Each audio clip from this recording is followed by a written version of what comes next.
Hi, I'm Ashley, Senior Clinical Advisor at Carepatron, and I'm here to help guide you through the Modified Ashworth Scale Assessment. So what is a Modified Ashworth Scale? The Modified Ashworth Scale is used to assess patients suffering from neurological issues and disorders, such as cerebral palsy, stroke, and multiple sclerosis by examining their muscle tones. Examining muscle tones is a way for healthcare professionals to observe spasticity and its progression in patients over time.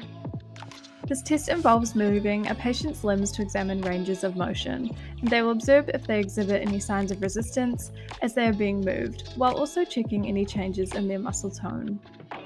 The score range is 0 to 4, with 0 meaning that there is no increase in muscle tone for a particular limb, and 4 meaning that the affected limb is rigid in flexion or extension. There are a variety of healthcare professionals who can use the scale, but it is commonly used by nurses and doctors.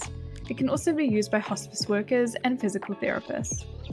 Here's how to effectively use the Modified Ashworth Scale. The first step is to write the name and date, and then read the scale criteria. You'll then need to complete the assessment and record scores as you go. The final step is to add any additional notes if needed. To view a sample assessment of the Modified Ashworth Scale, feel free to visit carepatron.com, where you can access and download it for free. You can also access the template within our platform, filter by community and by notes or assessment. You can also type the keywords to find the note faster and edit however you wish. Thanks for watching, and remember to subscribe to Carepatron to view more healthcare videos.